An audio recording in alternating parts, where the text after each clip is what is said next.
Armija poljoprivrednih proizvođača u konkretnom slučaju prati emisiju Otkos kako na Novosadskoj televiziji, tako i na YouTube kanalu. Prate naše razgovore kako sa stručnjacima, tako i sa vrhunskim proizvođačima, pa je većina njih stalno u kontaktu sa nama. Tako ljudi komentarišu, daju pozitivan sud i traže savete i informaciju više.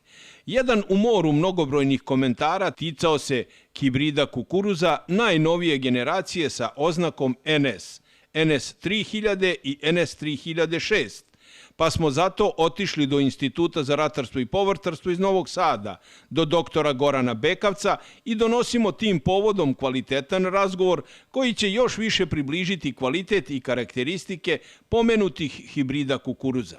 Vidite, drago mi je da čujem da su ljudi zainteresovani za nešto raniji sortiment. To otprilike samo potvrđuje onu konstataciju da moramo menjati sortiment, imajući pre svega u vidu vremenske prilike koje imamo u zadnjih nekoliko godina. Akcenat će definitivno biti na hibridima srednje rane grupe i u tom smislu hibridi FAO grupe 350 do 450 će verovatno biti najinteresantniji za naše agroekološko područje. Hibridi NS3000 i 3006 su praktično najnoviji hibridi. Oba hibrida su svrstana, da tako kažemo, grubu FAO grupu 300. NS3000 je hibrid, ako ćemo nešto precizniju klasifikaciju, FAO grupa 370. Novi hibrid koji je priznat pre nekoliko godina sa odličnim potencijalom za prinos. Hibrid koji rano napušta parcelu, što je takođe važno i zbog obrade za naknadne, pre svega za ozime useve, ali i hibrid koji nam garantuje sasvim dobar rod. Znači, njegov procenjeni potencijal za prinos je negde oko 15 tona po hektaru. Nakon fiziološke zrelosti brzo gubi vlagu, tako da mi ovaj hibrid praktično kombajniramo bez dosušivanja.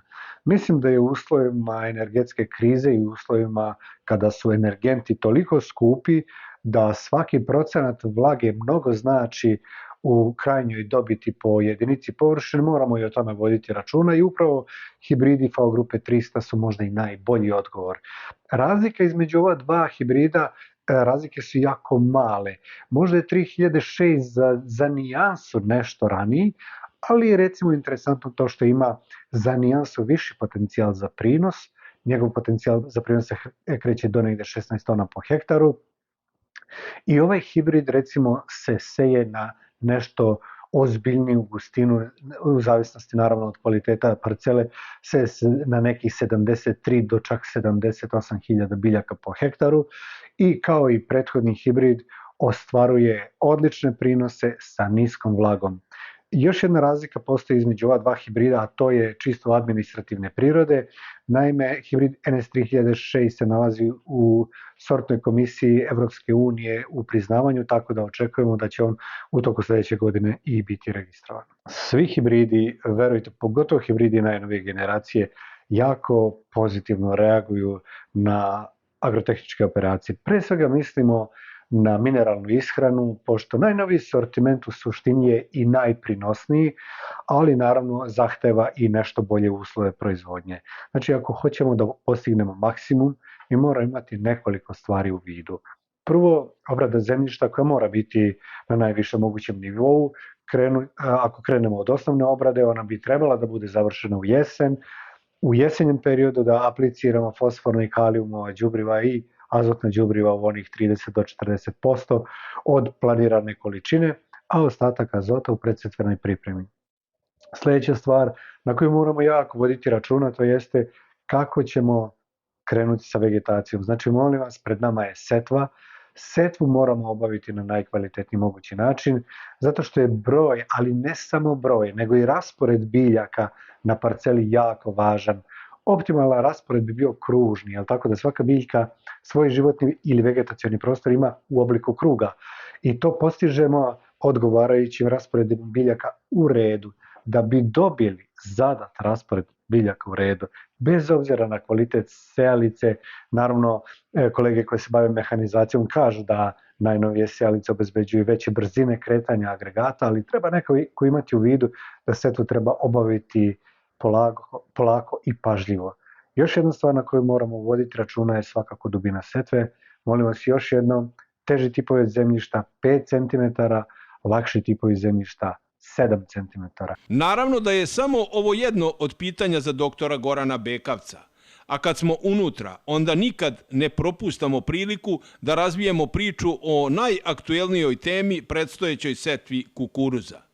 I ono što je sada aktuelna tema, početak setve, odnosno datum početka setve i gustina. Molim vas, evo, jutros je bilo -1 u Novom Sadu, očekuje se sad neko otopljenje, pa onda nakon vikenda ponovo zahlađenje i tako dalje.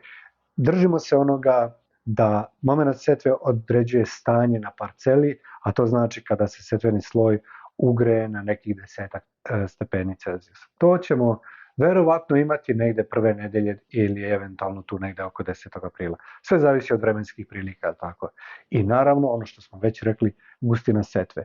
Ukoliko obezbedimo za recimo hibrid NS3000 od 70 do 75.000 biljaka po hektaru, a za 3006 od 73 do 78.000 po hektaru, i ukoliko u toku vegetacije parcelu budemo držali čistom, znači čistom od korova, mi naravno da i možemo očekivati zadovoljavajući prinose. Krajem 10. Šta će karakterisati ovu setvu 2023?